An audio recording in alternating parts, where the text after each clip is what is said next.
Hello, wonderful people of the internet. I am back after, yet again, quite a long break, but I finally finished the books that I've been reading, so I've got things to talk about you with. And the first one, the review that I'm going to get out, now I'm back, is a review of The Secret History by Donna Tartt. So without any further ado, let's get into it.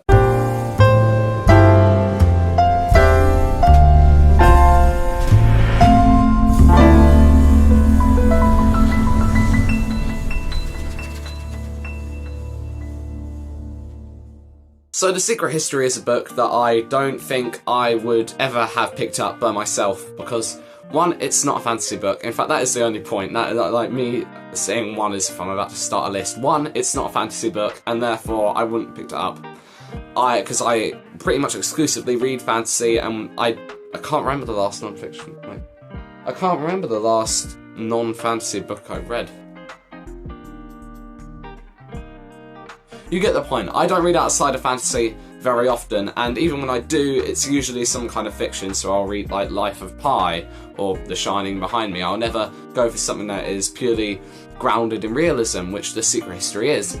But one of my best mates said, hey, Secret History is really good, it's my favourite book, pick it up. So I picked it up, and I've loved it, and I'm really glad that I have, because as I said, I don't read outside of fantasy very often, so I wouldn't have wanted to read a book outside of it and been like, I don't like that, and been scared away. So I'm glad to see that perhaps not all hope is lost for me. So let's talk about this book. Full spoilers for the book, by the way. I'm going to be going into the plot and everything, so click off if you haven't read it, if you intend to read it, all that jazz. So The Secret History is told from the point of view of Richard Papin, who is a Californian student who is going to university in Vermont, and he, for a course of events, ends up taking an ancient Greek class exclusively with this one teacher called Julian Morrow and five other students, and five other classmates, and through yet another course of events, they end up killing someone, and then they have to kill one of their classmates, and then it's the repercussions from that for the rest of the book, really. And it's really good. I really liked this story because I didn't know anything going in, and that's a rare thing for me. Well, I knew a few things, but I didn't know a lot of the things that were going to happen, and as I said, that's rare for me because usually I'm spoiled by the internet, or like with The Witcher, I'm inspired to pick something up by a TV show I've seen, so it's not very often that I get to read something and be completely surprised. With this I was, which was great, so that was very happy for me. But, I've got my notes that I'm going to refer to keep this review somewhat streamlined. So, the first good thing, because we've got Andrew Garfield on his positive side, the first good thing that I want to talk about is the narration. So as I said, this is told from the point of view of Richard Papin, and it was his, the writing. So Donna Tartt's writing from this character's point of view is so poetic. It's so beautiful. It's lovely to read. It's like food for the soul reading it, and so kind of somber as well. It's very grim. It's very serious, but yet so flowery and pretty. And sometimes there'll just be a nice description or then a nice turn of phrase, and you're like, that was really nice. And so, kind of in a Terry Pratchett way, but also completely different because this book wasn't especially funny, even though Richard's narration could be really funny, usually unintentionally. At one point in the book, he is talking about a character, and he's in love with this character, and he describes her feet as dusty boy feet in not a negative way, and that's really funny. But it's just in the sense that the narration made this book, and it was I don't like a Terry Pratchett book without Terry Pratchett's narration would probably not be very good. I don't know, you can fight me on that, but a large part of the enjoyment from that comes from Terry Pratchett's narration. Same with this. I think that if someone else wrote this book, it would lose some of its quality because it's just so good. It's just so good. And the one of the first lines, there's a prologue and then there's the main book. And the first line is something like it's not the first line, but one of the notable quotes from sort of the first paragraph is the character ruminating on homages and whether they exist, and he says that his is a morbid longing for the picturesque at all costs. And so it kind of makes sense that the writing would be so pretty because he likes things that way. And it also makes him an unreliable narrator because at some points you're like, well, do we know whether Richard is trying to make himself look good, whether he's embellishing things to make them more dramatic or picturesque, you know?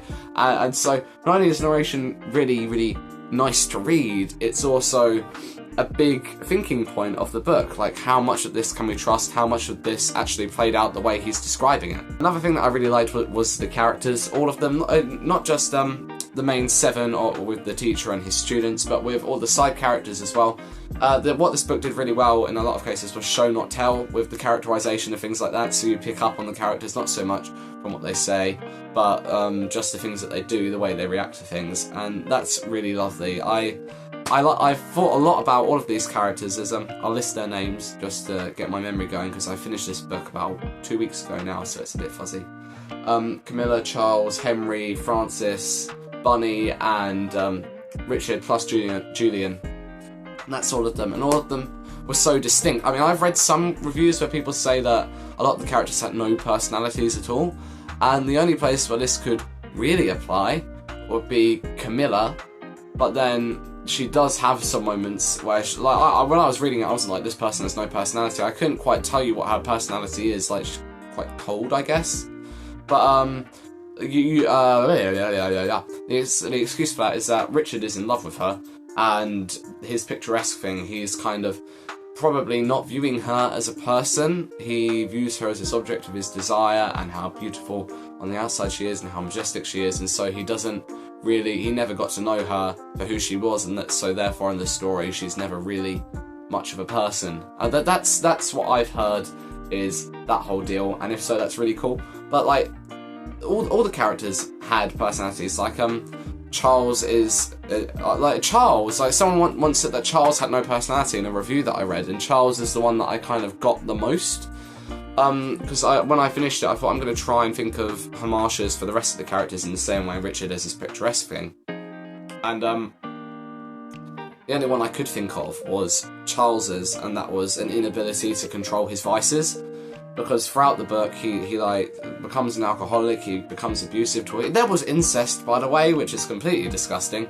But they were both in on it, so at least it was consensual, I guess. But he like starts getting abusive towards his sister because he's jealous, and this eventually leads to his downfall in terms of the kind of his esteem by his friends, but also in his life in general. Like, he was probably going places. He was well liked, and then he kind of threw it all down the gutter as he lost control over his more negative aspects. So Charles definitely had a personality, because he was the only one that I could clearly go, that's his deal. That's what's going on with you.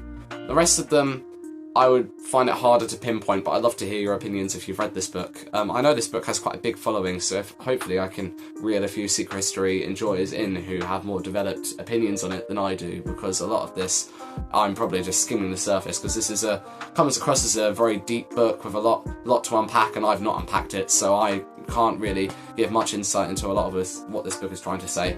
Same with the character homage things, I can only think of one for Charles.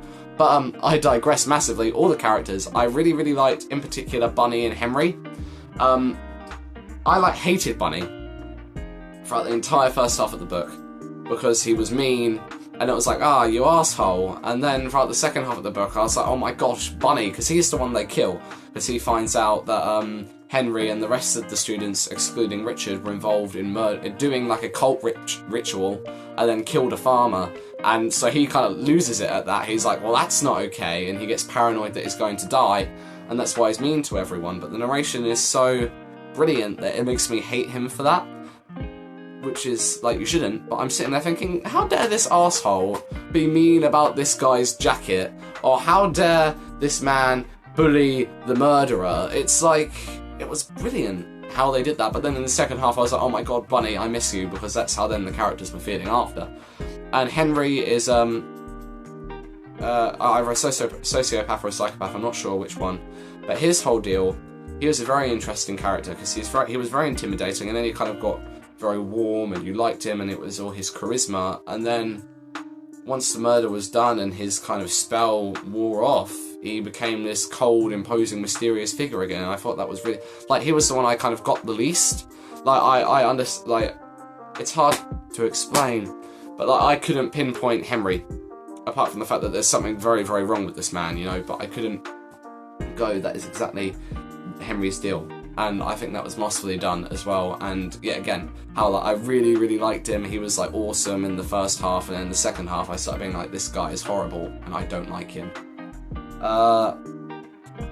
Then there's the plot. I really like this plot. It just led me on like the carrot on a stick in Minecraft. First it leads you on with Bonnie's gonna die. Why do they kill him? I don't know, how do they kill him? You know, and so you want to find that out.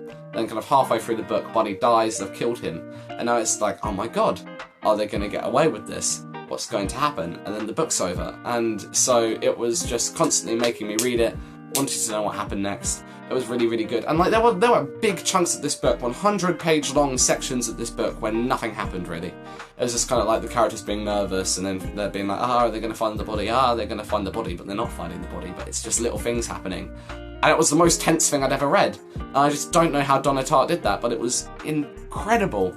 So, so good. So the final thing I've got written as the positive thing is that I've got a lot to think about, and I do. As I said, there's a lot to unpack here that I haven't really thought about yet, and especially with the ending, like I'm not very good with metaphors, which is bad because I'm reading Shakespeare now. So not only are there metaphors and like similes and a lot of figurative language, but it's in an old form of English, so I'm like doubly confused. But here there were quite a lot of metaphors. There was quite a lot of symbolism and things like that, and I'm not very smart, so I'm not very good at going, the shoe lying on the ground symbolises this.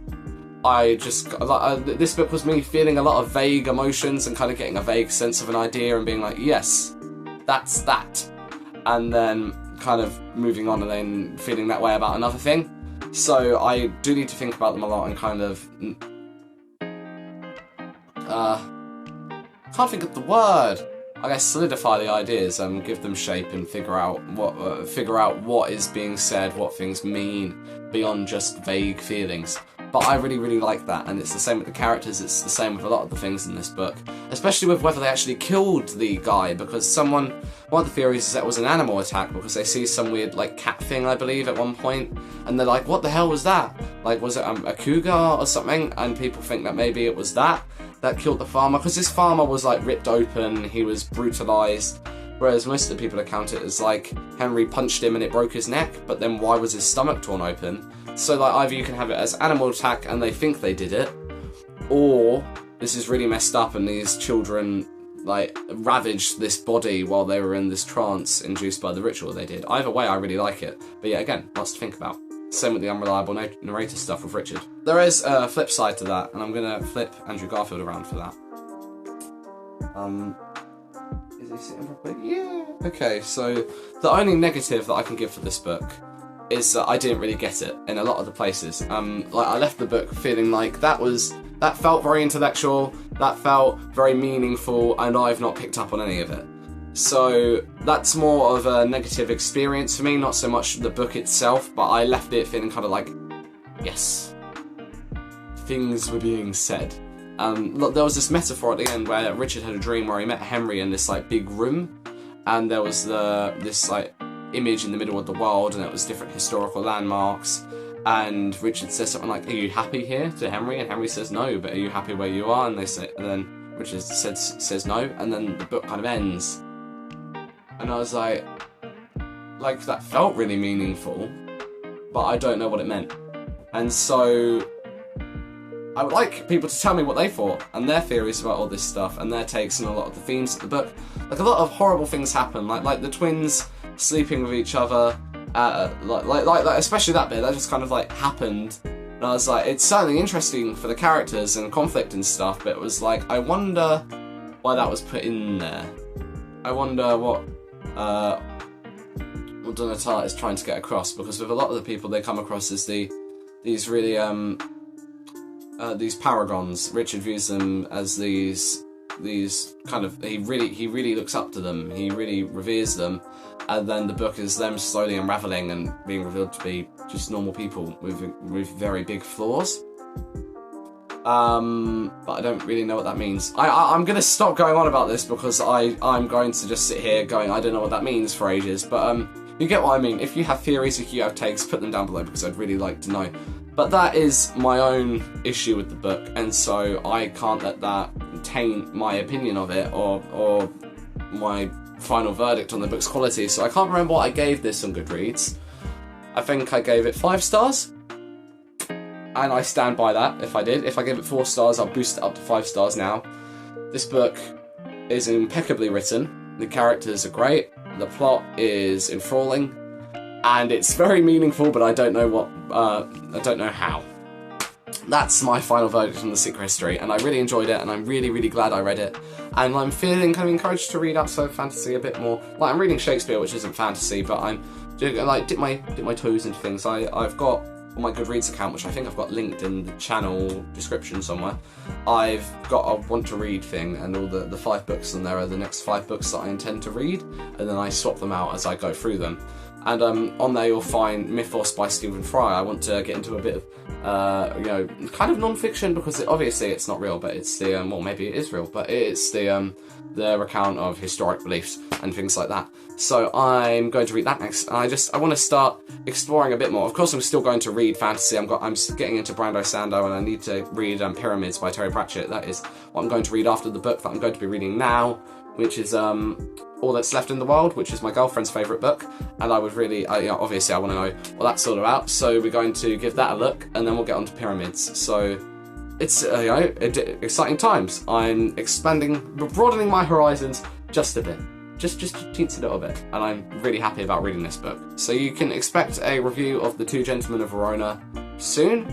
That was really interesting, by the way. I just want to put that in here, that because I've not read outside of school a Shakespeare play by myself, the experience of reading it, but also some of the stuff in there, like people go, Shakespeare is the greatest writer of all time, and of course his prose is beautiful. Like, you read Shakespeare, it's like, oh, it's like Secret History, but on steroids. It's very, very nice, and you just read a line, and you're like, he's perfectly pinned down that emotion. He's like a butterfly against a corkboard. He's probably gone boff.